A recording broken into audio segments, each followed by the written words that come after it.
Então, vou compartilhar minha tela com vocês de novo. E voltar para a aula.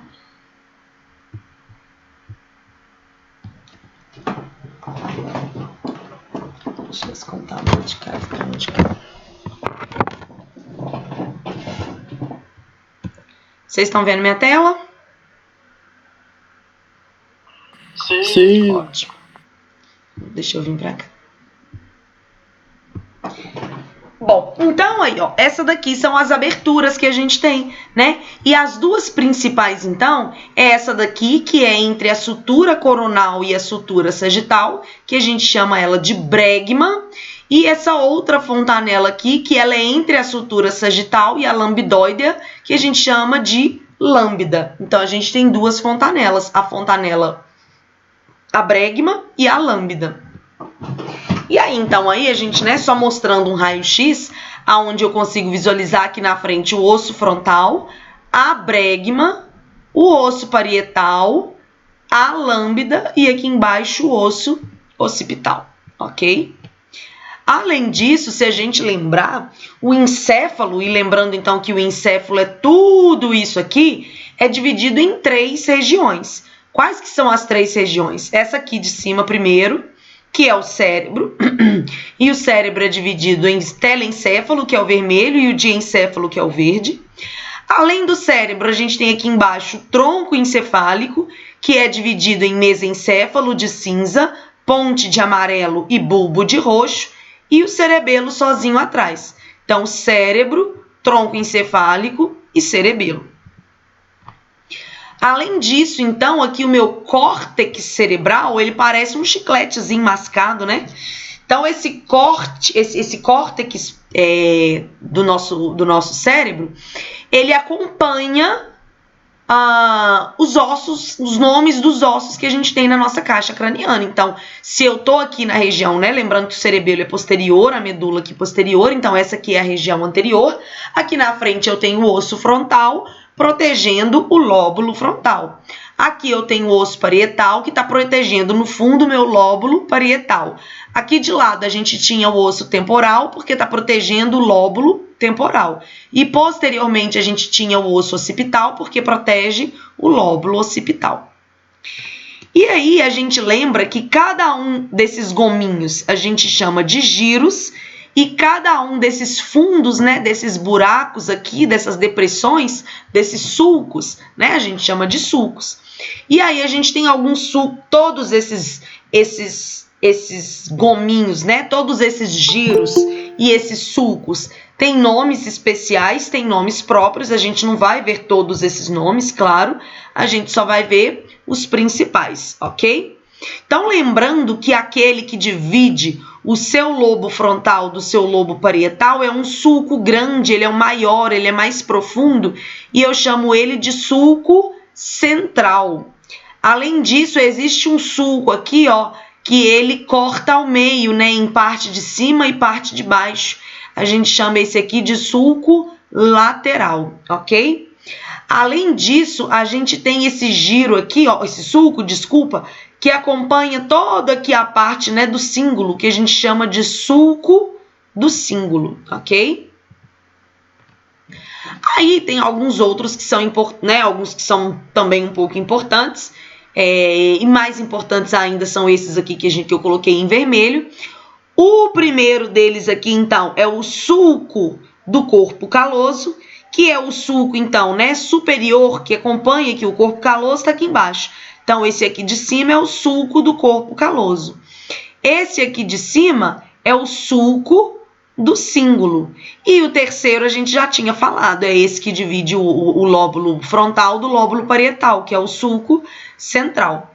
A gente tem esses outros que não são tão importantes. A gente também viu que cada um desses gominhos ali, né, tem os nomes, que são os giros. Os giros que estão aqui no lobo frontal são os giros frontais. Giro frontal superior, giro frontal médio e giro frontal inferior. Os giros que circundam aqui o sulco central é o giro pré-central e o giro pós-central. Os giros que estão aqui no lóbulo parietal é o lóbulo parietal superior, o giro do lobo parietal superior e o giro do lobo parietal inferior. Os que estão aqui no temporal, a mesma coisa. Giro temporal superior, giro temporal médio, giro temporal inferior. E aqui os que estão no occipital, a mesma coisa. Giro occipital superior, giro occipital médio e giro occipital inferior. É muito nome, mas os nomes, se você decorou o nome dos lóbulos, né? Tem frontal, parietal, occipital e temporal, é fácil da gente saber. Além disso, existe uma estrutura que é muito importante, que é essa estrutura aqui, ó, que a gente chama de corpo caloso. O corpo caloso, pessoal, é uma estrutura que conecta as duas metades do nosso córtex cerebral. O corpo caloso, ele tem uma função extremamente importante, que é, de fato, conectar, ligar as duas partes do seu cérebro. E não só as duas partes do seu cérebro, como, então, as duas partes de todo o seu corpo, né? Seus dois hemicorpos. Uma vez eu acho que eu estava no estágio, eu não sei se eu era preceptora, não, mentira, eu estava como uma preceptora, acho que foi no mestrado, do estágio lá do Hospital das Clínicas. E aí a gente pegou uma criança com uma síndrome rara, que era a ausência do corpo caloso. Qual que é o grande problema dessa criança, gente? Ela tinha dificuldade de conectar as duas metades do corpo dela. Então, por exemplo, a gente é muito comum fazer tarefas bimanuais, pegar um celular com as duas mãos, mexer, porque nós temos essa conexão, o corpo caloso, que conecta as duas partes do nosso corpo e faz ele trabalhar como um corpo só. Essa criança não, é como se ela tivesse dois corpos separados. As duas metades do corpo dela participam, atuam, né, vamos dizer assim, de forma independente. Então, a gente fazia muito trabalho com aquela criança lá, muitas tarefas bimanuais, né, bilaterais, andar, correr, que são tarefas, né, bilaterais de membros inferiores, e muitas tarefas bilaterais também de membros superiores. Além disso, a gente tem os ventrículos. Os ventrículos, né, são aqueles espaços, aquelas aberturas que a gente tem dentro do encéfalo, que contém, né, líquido céfalo-raquidiano. Nós temos 4 ventrículos, 2 laterais, então ventrículo lateral de cá e ventrículo lateral de cá. Esses 2 ventrículos vão desembocar no terceiro ventrículo. E o terceiro ventrículo passa pelo aqueduto e chega aqui no quarto ventrículo. Claro que esse líquido céfalo-raquidiano vai continuar percorrendo aí o canal da medula, né? Mas então esse líquido céfalo-raquidiano, os 2 ventrículos laterais, terceiro ventrículo, aqueduto e quarto ventrículo.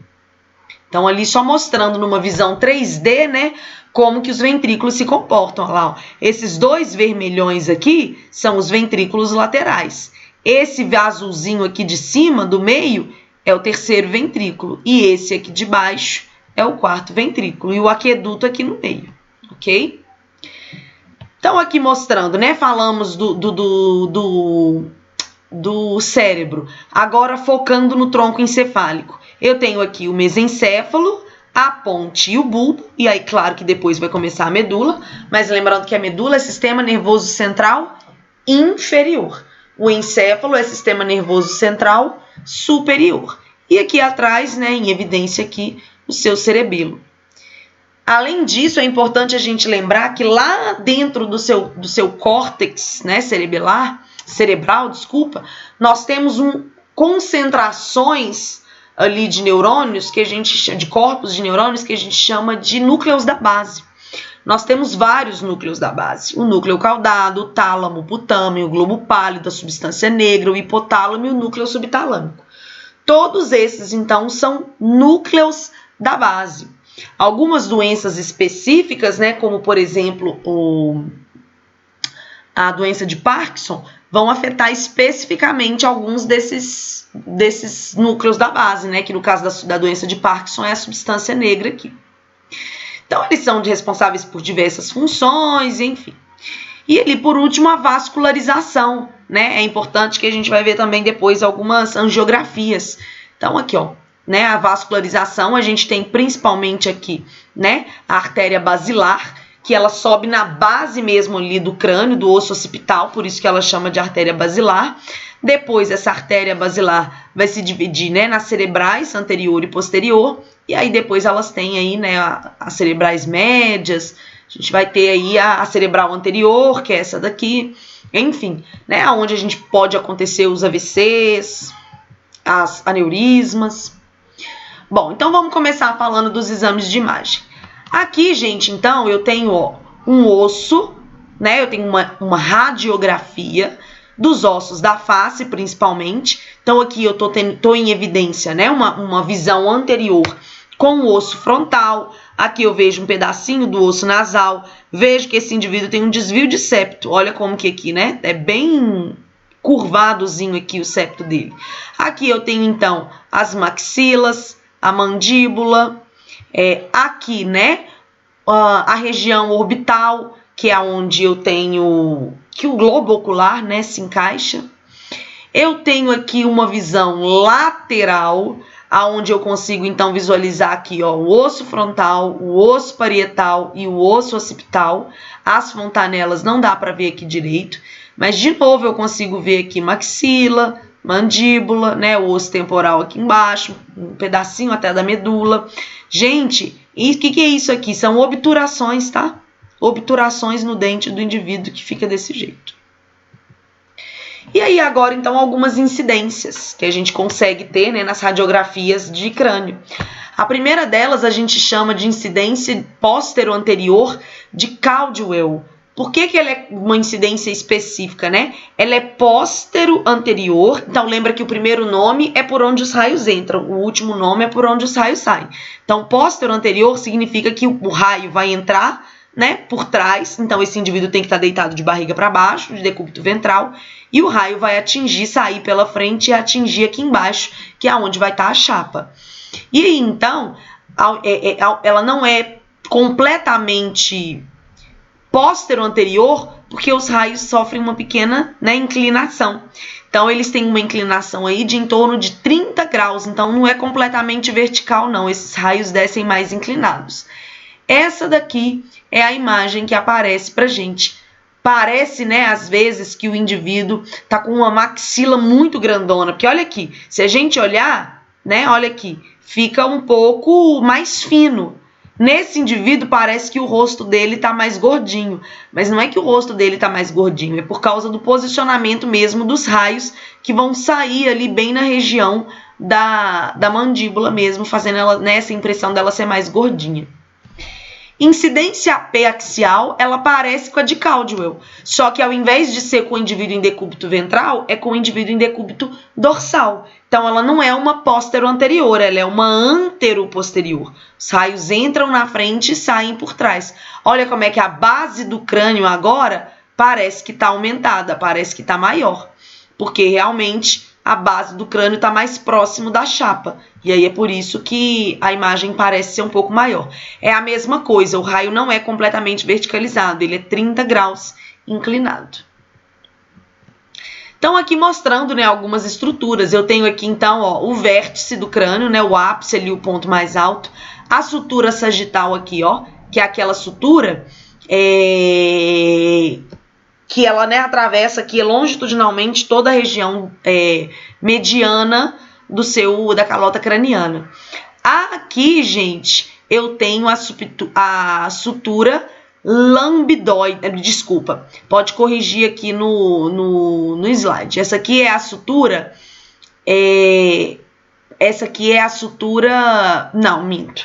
Ela é a sutura lambidoide mesmo. Isso aqui, gente, é porque tá pegando a imagem lá de trás. Porque, na verdade, a sutura coronal, ela para bem mais aqui em cima. Mas ali tá pegando a imagem lá de trás, passando lá por trás a sutura coronal e chegando lá atrás na lambidoide. Por isso que ela tá até um pouquinho mais apagadinha, mas, né, esbranquiçadinha, porque ela é posterior.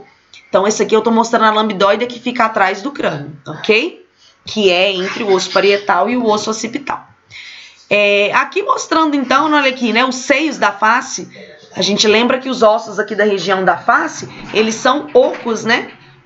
Por isso que a gente tem que a gente chama esses buracos aqui, a gente chama de sinos, né? Por isso que quando irrita isso aqui, vira uma sinusite, né? O médico pede aí um raio-x da face, vê que esses seios da face estão bem inflamados, cheios de secreção, fala, você tá com sinusite. Então, aqui só mostrando isso, né? Margem supraorbital, que é aqui, né, da região do globo ocular, da órbita dos olhos. Incidência lateral, clássica, né? Então, aqui, ó, 90 graus, o raio vem, entra de um lado e sai do outro. E aí eu tenho aqui, então, nessa imagem não é um bom raio-x, mas é porque é uma imagem de livro. Então, aqui eu consigo ver os contornos do raio-x lateral. Essa daqui já uma radiografia de uma qualidade muito melhor, mostrando de novo aqui o vértice, o osso frontal. Aqui, ó, lembra que eu falei com vocês? A sutura coronal, ela é bem alta. Então, aquela que estava aparecendo bem aqui de frente, olha lá, ó, ela não tem como ser a sutura coronal, porque a sutura coronal não corta a sua testa. Mas a sutura lambdoide, oh, meu Deus. A sutura lambdoide, ela é mais baixa, ela nem aparece aqui, ó, mas ela tá aqui, ó. Sutura lambdoide tá aqui, ó. Essa sutura lambdoide, ela é mais baixa, por isso que a gente estava vendo ela naquele raio-x frontal. Então, aqui o osso frontal, o osso parietal, o osso occipital. Aqui o meato acústico, né, que é bem o miudinho aí, a meiuca do seu ouvido, que é por onde entra, né, as ondas sonoras. Aqui o processo mastoide, que é aquele que a gente apalpa atrás do ouvido, ok? Aqui, gente, uma máquina, né, de tomografia computadorizada do raio-x. É muito comum, né? Lembra que a tomografia computadorizada ela vai trazer uma qualidade maior da imagem. Então, eu preciso, às vezes, um paciente que eu suspeito, né, de um trauma maior, que talvez o raio-x não vai ser o suficiente, ou às vezes eu tenho uma lesão encefálica, e lesão encefálica é de parte mole. Lesão encefálica de parte mole eu não vou conseguir ver no raio-x, né? Então aí eu parto para tomografia computadorizada. Então ali mostrando um corte axial. O que é um corte axial, gente? É um corte que vai dividir na sua cabeça em parte de cima e parte de baixo. É um corte no plano transverso. Então aqui, ó, eu tenho os olhos do indivíduo, né, o globo ocular dele. Aqui eu tenho o osso etimoide, que está perto aqui da região, né, do nariz. O número 3 aqui, ó, saindo do seu globo ocular, o número 3 é o nervo óptico, ou óptico, né, tanto faz. O 4 aqui é o vermes, aquela região lá do encéfalo. O 5 é o mesencéfalo e o 6 aqui é o lobo temporal. Esse é um corte mais baixo, né? Ele já está pegando o finalzinho ali do olho do indivíduo. Aqui, de novo, um corte axial. De novo, né? Pegando aqui no plano frontal. Mas observem que esse corte agora, gente, foi bem mais superior. Ele não passou aqui embaixo pelos globos oculares. Olha aonde que ele pegou. Ele pegou cá em cima. Ele pega o finalzinho dos ventrículos laterais. Tá vendo? Aqui, ó, ele pega o finalzinho dos ventrículos laterais e um pedacinho já chegando no terceiro ventrículo. Um corte coronal agora, gente, é um corte que é feito no plano, então, frontal, que é aquele que divide a sua cabeça, né, no caso, em parte anterior e parte posterior. Então, esse aqui, ó, é o giro frontal superior, que é o número 1. O 2 é a fissura longitudinal, que é aquela que vem, né, o sulco longitudinal, que vem riscando toda a sua cabeça longitudinalmente. 3 aqui, ó, dos dois lados aqui, a gente consegue ver um pedacinho dos ventrículos laterais e aqui um pedacinho do terceiro ventrículo, lembra? Os ventrículos laterais ficavam aqui e o terceiro ventrículo aqui. E aqui o giro temporal, né, que está na região dos ossos temporais, na têmpora do indivíduo. Agora um corte no plano sagital, que é, né, no plano sagital. Então, é aquele que te divide em metade direita e metade esquerda. Então, aqui está mostrando, por exemplo, a orofaringe do indivíduo, né, a boca aqui, aonde conecta depois com a faringe. Essa aqui é a concha nasal inferior, lembra que a gente tem a média e a superior. O 3 aqui anterior é o lobo frontal. O 4, gente, tá pegando aqui, ó, essa sombrazinha aqui em cima, ó, tá pegando o corpo caloso, mas essa tomografia computadorizada não tem uma imagem muito boa, não. O 5 é um pedacinho do ventrículo lateral. O 6 aqui, ó, eu já tô no tronco encefálico, né? Tronco cerebral, mas o nome mais correto é o tronco encefálico, mesencéfalo, ponte e bulbo.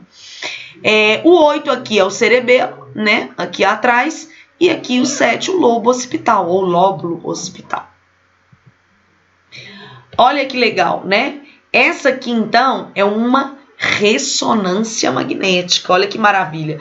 Vários cortes no plano sagital e aí vai passando como se fosse, né, os vários cortes que vão passando ao longo de todo a cabeça do indivíduo. Então, olha lá, ó. Começa a pegar o globo, termina de pegar, né? É como se o corte... Vocês estão vendo a minha cara, gente? Vocês veem a minha cara? Sim. Ai, ótimo. Então é... Hã?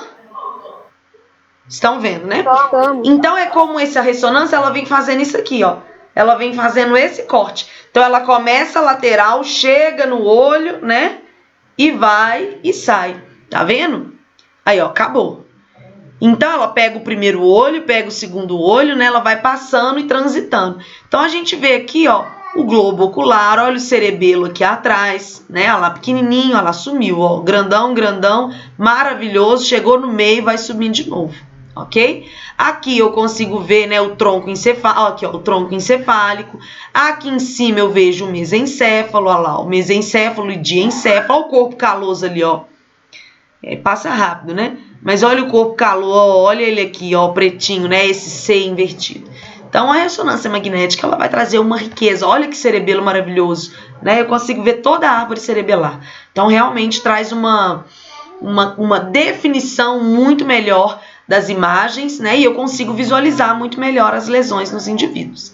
Essa, claro, já não tem uma qualidade da imagem tão boa, mas ali só mostrando, né, bem a base já do encéfalo desse indivíduo. Então eu já começo a pegar aqui a coluna, a medula mesmo, né? 2 aqui saindo desse lado, ó, sai do lado de cá também o nervo glossofaríngeo. O 3 aqui são as tonsilas cerebelares, né, que são aqueles pedúnculozinhos que sustentam o cerebelo, que tá aqui atrás, que é o número 4. Aqui num corte axial, né, então aquele corte que é no plano transverso, eu tenho, né, então aqui, ó, a fissura longitudinal de novo. Aqui nesse número 2, gente, para quem lembra, a membranazinha que divide os dois ventrículos a gente chama de septo pelúcido, né? Então o septo pelúcido é esse que divide essa membrana, essa pele que divide os dois ventrículos laterais, né? Que são esses dois aqui, tá certo? Além disso aqui, gente, olha aqui, eu começo a ter os núcleos da base, olha aqui que bonitinho. Então aqui o 4 eu tenho o núcleo caudado. Aqui a cápsula interna. O que é a cápsula interna? A cápsula interna é uma região que divide, que separa o núcleo caudado do putamen, que é o número 6 aqui. O tálamo está aqui embaixo, ok? No corte coronal é aquele que eu tenho, né, que faz no plano frontal. Então aqui, ó, bem aqui embaixo no córtex, a região do hipocampo, que é a região do seu córtex, né, responsável pelas emoções que você sente. O 2 aqui, o núcleo caudado de novo. Aqui a gente consegue ver a cápsula interna de novo. Aqui eu consigo ver o putamen de novo. Aqui eu vejo os ventrículos laterais de novo, com o septo pelúcido aqui de novo. O 3 aqui em cima é o corpo caloso, na verdade um pedacinho dele, né, porque ele é longitudinal. Então aqui em cima eu vejo um pedacinho do corpo caloso. Ventrículos laterais, aqui o terceiro ventrículo e no 6 aqui eu já vejo um pedacinho do quarto ventrículo. No corte sagital, que é aquele que eu te divido, né, em metade direita e esquerda, então olha aqui, olha que corpo aqui, ó, caloso maravilhoso. Então aqui, ó, a parte anterior do corpo caloso eu chamo de joelho do corpo caloso, tronco do corpo caloso e aqui o esplênio do corpo caloso, ok? O 3 aqui, ó, é aquele giro que acompanha o símbolo. Então a gente chama de giro do símbolo, ok? Aqui atrás o cerebelo, aqui atrás a ponte, o bulbo, né? Mesencéfalo aqui em cima, aqui a ponte e aqui o bulbo, tá? Tá trocado só ali no slide, mas a ponte vem primeiro e o bulbo vem por último. Aí, pessoal, a gente tem também um outro exame que é uma radiografia, mas ela é uma radiografia que a gente quer ver especificamente as artérias do sistema nervoso central. Então, o que a gente faz? Ele é um método diagnóstico radiológico, então quer dizer, vai incidir, não sei se o verbo é assim não, né? Emitir, vamos falar assim que é melhor. Raio-X no paciente, então tem que tomar cuidado, tem que ter aquelas proteções. Lembra que o raio-X ele é efeito acumulativo, ele pode ser cancerígeno, então a gente tem que tomar aqueles cuidados todos. Mas a angiografia ela é importante para a gente estudar as artérias do indivíduo ali do sistema nervoso central. Então, ver se ele tem, por exemplo, um aneurisma, se ele teve algum, né? Se ele tem ali alguma, como é que chama quando você tem uma... Gente, como que chama quando você é diferente dos outros? Mas não é variação anatômica, não, é uma coisa mais grave. Hã?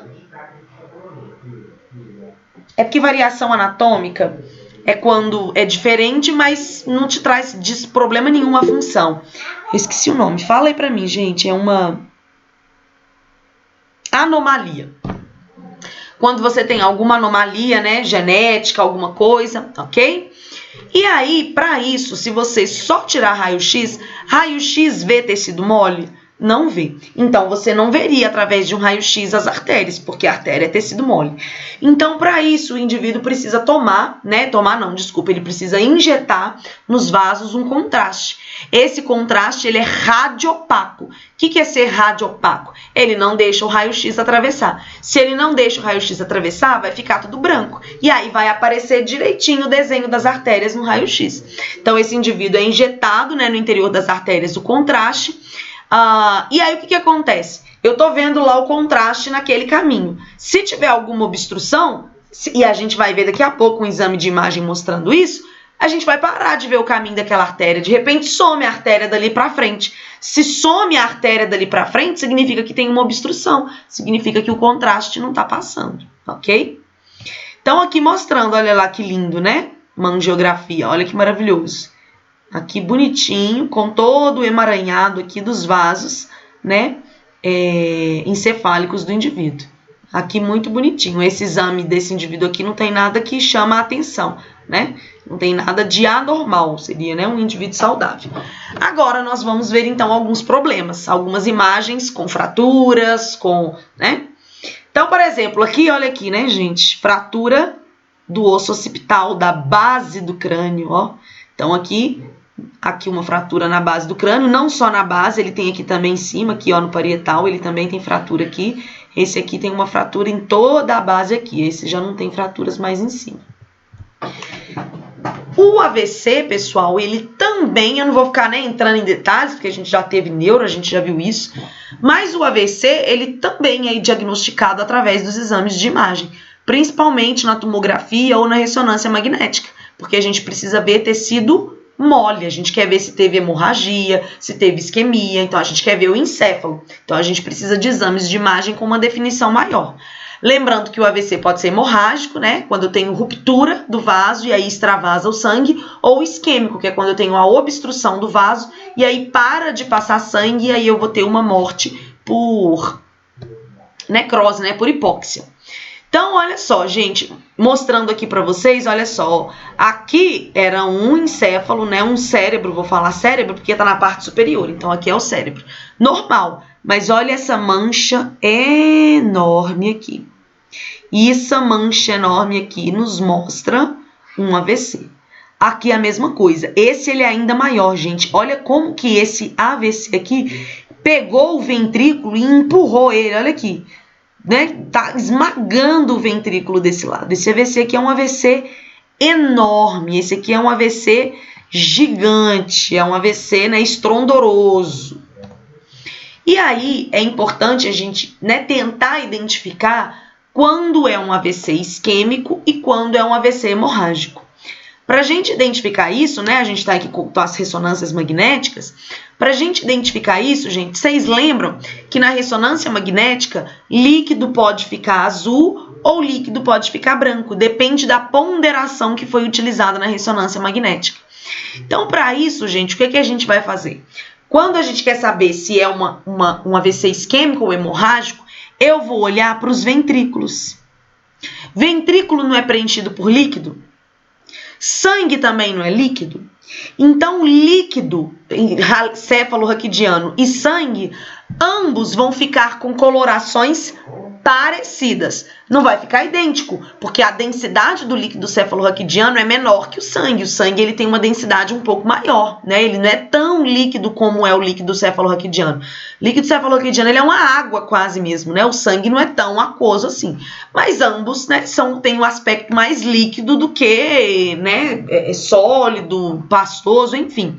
Então, o sangue e o líquido cefalorraquidiano vão adquirir colorações semelhantes. Se aquela região ali do AVC não estiver com uma coloração parecida com a do ventrículo lateral, que está preenchido por líquido cefalorraquidiano, com certeza aquilo ali não é sangue. Se não é sangue, é um AVC isquêmico.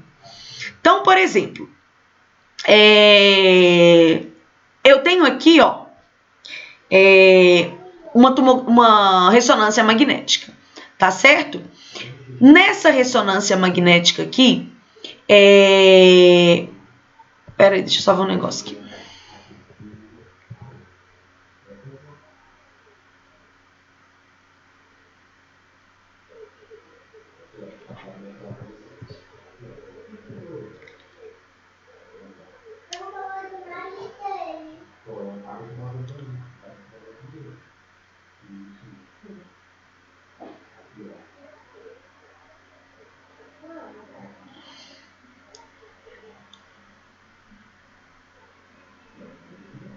Deixa eu só ver um negócio aqui, gente. Porque, olha só, o que eu tô falando isso, né? Porque aqui, ó, eu tenho então um encéfalo. E aí, a gente tem que observar o líquido que circula aqui e o líquido que circula aqui nos sulcos também, tá vendo? Então, por exemplo, se eu vejo líquido circulando aqui, ó, eu tenho um líquido aqui dentro do sulco, por exemplo, esse aqui, ó,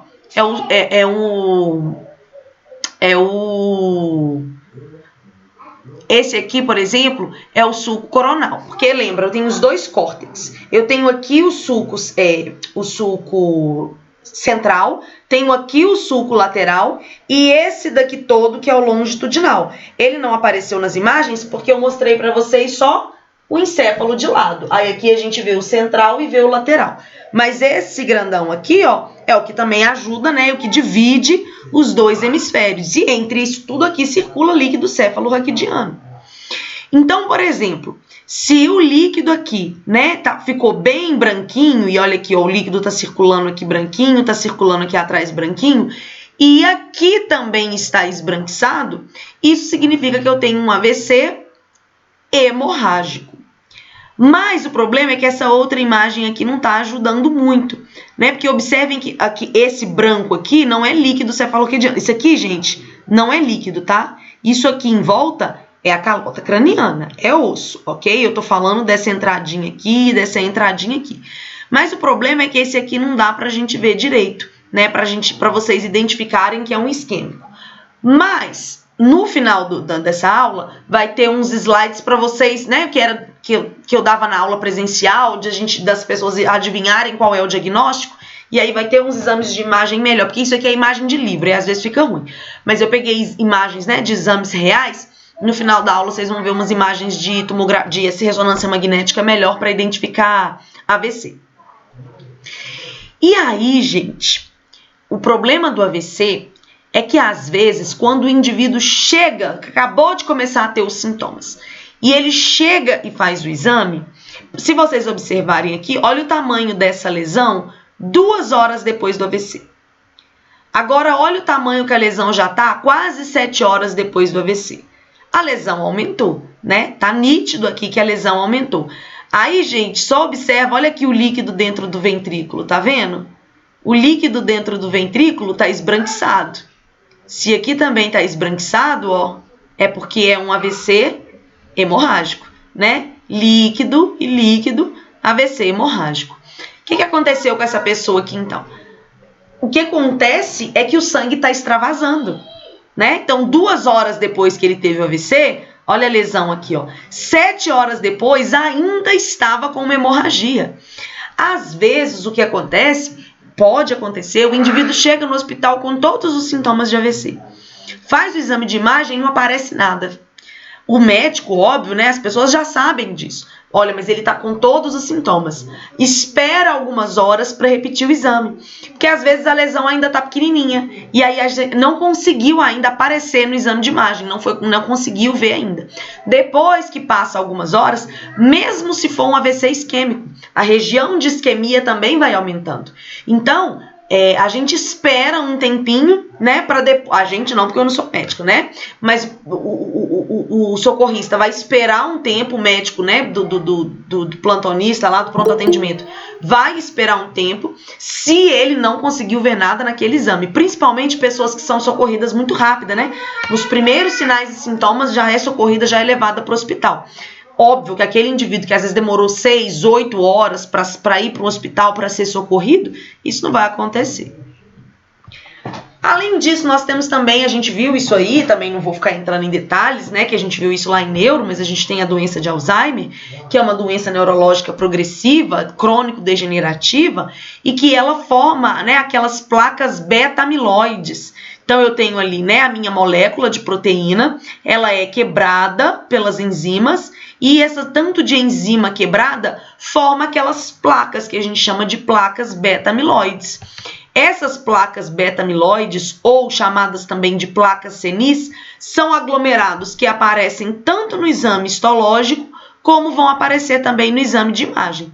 Então, aqui só mostrando o encéfalo, né, de um indivíduo, o cérebro de um indivíduo, porque como no tal de encéfalo aqui, o cérebro do indivíduo normal e como que é o cérebro atrofiado do indivíduo com Alzheimer, né? Então, aqui, ó, o hipocampo, que é aquela região inferior aqui, ó, todo atrofiadinho, né? E aqui, olha, o que seriam os corpos neuronais, as células cerebrais bem preservadas, e aqui as células já bem atrofiadas, degeneradas, com a presença aqui das placas, né? Amiloides ou beta-amiloides ou placas senis. Então, aqui primeiro mostrando, né, no peças cadavéricas, o que seria o encéfalo de uma... Agora encéfalo, né, porque eu estou mostrando aqui o cérebro, o cerebelo, o tronco encefálico, então todo o encéfalo do indivíduo normal e como que é bem atrofiado mesmo, encolhido, retraído o encéfalo do indivíduo com doença de Alzheimer. E aí, então, gente, o exame de imagem. Este daqui é um indivíduo normal. Olha esse indivíduo aqui, como que os gominhos dele são muito menores. Os sulcos ficam muito maiores, né? Porque o encéfalo diminui, o córtex diminui. Como o córtex diminui e encolhe, os buracos entre eles se tornam muito maiores. Então, olha aqui como que é bem menor e atrofiado o encéfalo de um indivíduo com doença de Alzheimer. Olha o tamanho aqui dos ventrículos laterais comparado com o de um indivíduo saudável, né? Além disso, nós temos então a doença de Parkinson.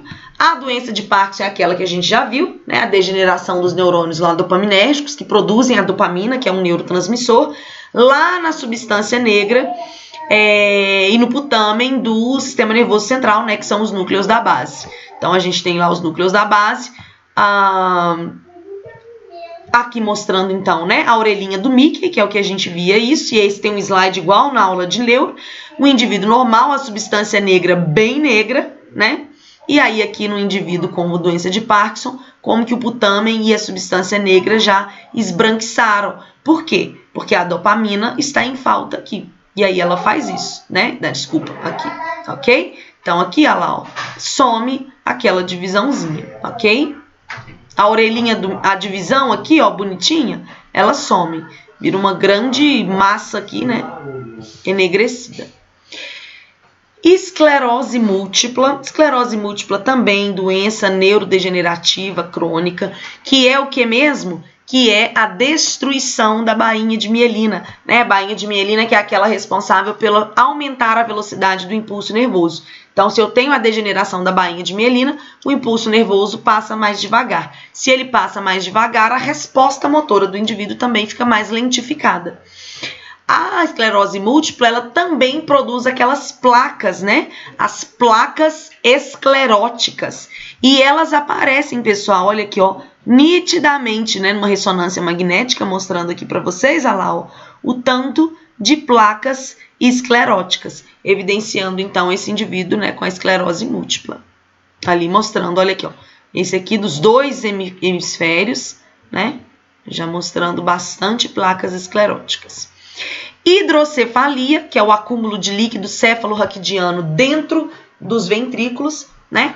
Então, não passa mesmo, né? O líquido dentro dos seus ventrículos e das meninges, enfim, ele fica circulando o tempo inteiro e ele vai sendo o tempo inteiro produzido e absorvido, produzido e absorvido.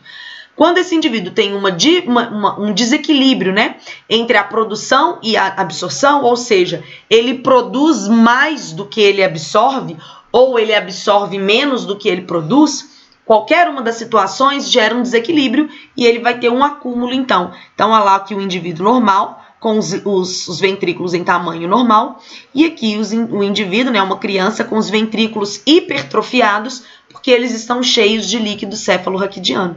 E aí a gente já viu lá atrás, né, os tamaninhos que são os ventrículos laterais. Olha o tamanho desse líquido céfalo-raquidiano, desse ventrículo lateral. Olha aqui. O septo pelúcido aqui quase que sumiu, porque um tá colando, tá quase esmagando um ventrículo no outro. Aqui é a mesma coisa, tá vendo? Então aqui lembra das ponderações T1 e T2?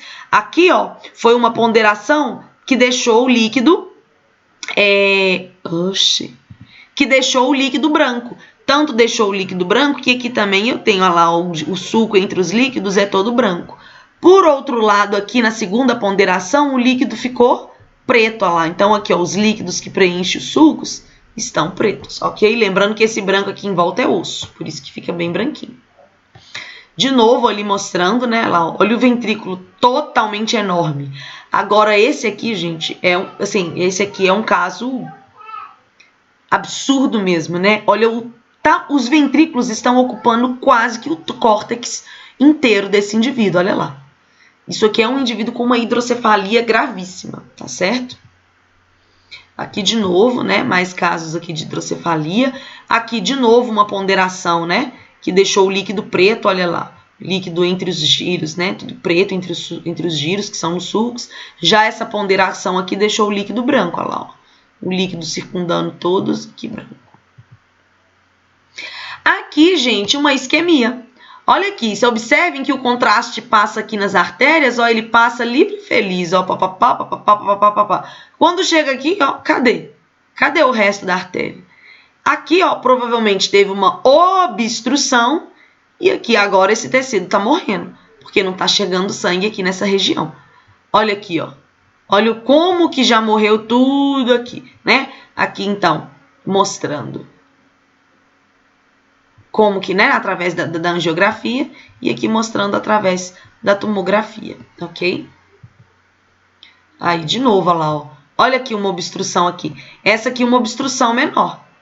Uma obstruçãozinha aqui, ó, volta a ser vascularizado, porque essa região toda aqui quase que não tinha vascularização nenhuma. Olha o tamanho dessa lesão necrótica aqui. Já esse aqui é uma lesão menor. E aí, ó, só tá essa regiãozinha aqui, né, mais escurinha aqui, morta.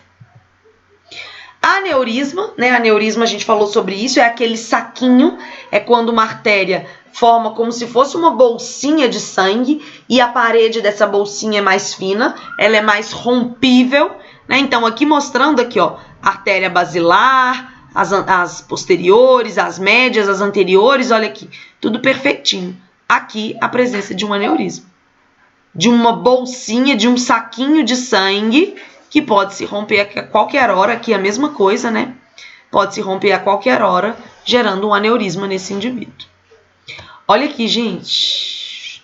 Olha o tamanho dessa obstrução aqui que o indivíduo tem, sem contar o aneurisma que ele tem aqui também, tá certo? Tumores, né? E aí são, né, câncer mesmo, a massa cancerígena. Então aqui, ó, nesse tamanho, do lado de cá, tá até comprimindo aqui o ventrículo lateral. Aqui, ó. Ah, Kênia, o que é isso aqui, gente? Pelo amor de Deus, são os globos oculares, tá? São os olhos do indivíduo. O tumor tá aqui atrás. Aqui de novo, aqui, ó, um tumor perto do cerebelo, aqui, ó, superior ao cerebelo, também comprimindo o ventrículo. Um tumor enorme aqui, ok? E aí aqui agora só alguns casos clínicos, né, gente? AVC o quê? Olha lá, ó. Líquido aqui, né, percorrendo, olha o líquido todo branquinho percorrendo aqui. Se é líquido aqui E aqui também é líquido, né? Porque é sangue, é hemorrágico. Agora aqui, ó, um AVC isquêmico, tá certo? Aqui, ó, olha como que aqui eu tenho, é porque a imagem tá ruim, mas olha aqui, ó, o líquido tenta percorrer aqui, ó, é esbranquiçado, aqui atrás é esbranquiçado, aqui é esbranquiçado, e essa região aqui tá mais enegrecida, né? Um AVC isquêmico. Opa! Olha aqui, ó. Esse daqui já é um exame de imagem com uma qualidade muito melhor. Olha para vocês verem. Aqui, o líquido aqui, ó, tá percorrendo o quê? Preto, olha aqui, ó. Líquido preto, aqui dentro líquido preto, por aqui líquido preto. A gente tem líquido preto e a lesão branca. Tem como isso aqui ser líquido? Tem como isso aqui ser sangue? Não. Então, é um AVC isquêmico. Agora, olha esse aqui. Olha o líquido aqui percorrendo, ó. Líquido, líquido, líquido, tudo branco, tá vendo? Líquido branco, líquido branco, líquido branco. E isso aqui também é branco. Se isso também é branco, é líquido também. Então, isso é sangue. Então, é um AVC, né? Um AVE hemorrágico. Essas imagens são bem melhores, né? Aqui mostrando, né, a ressonância magnética no AVC. É um AVC isquêmico, né? Então, aqui, olha aqui. Aqui, ó, tá preto, preto, preto, preto. E aqui eu tenho o quê? Uma lesão branca. Aqui, ó, eu tenho branco, branco, branco e a lesão preta. Se a lesão tá sempre da cor contrária do líquido, é porque isso é um AVC isquêmico, não tem como isso ser sangue, ok? Ali de novo, né, olha lá. Aqui eu tenho preto, preto, os líquidos aqui tá tudo preto. Se isso aqui tá branco, não tem como isso aqui ser líquido, não tem como isso aqui ser sangue, é um AVC isquêmico. E de novo aqui um hemorrágico. Ali, olha lá, gente, olha o tamanho dessa isquemia. Não tem vascularização nenhuma pro lado de cá, né? Então, a gente tem aqui uma das artérias, né? Provavelmente aqui a artéria cerebral anterior, posterior, a média, a obstrução tem alguma região aqui que é de uma das artérias principais. Então, obstrui elas e nada para frente é irrigado. Ali mostrando o que é isso aí. Essa atrofia é do Alzheimer, né? Então, olha o tamanho dos sulcos aqui, os giros bem atrofiadinhos, os sulcos enormes, olha o tamanho dos ventrículos, né? Doença de Alzheimer. Placas, se eu tenho essas placas, é a esclerose múltipla. Aqui a bolsinha, né? Essas famosas bolsinhas que a gente chama de aneurisma. Certo, pessoal? Tranquilo? Alguma dúvida? Tá tranquilo. Tranquilo? Deixa eu interromper aqui a gravação.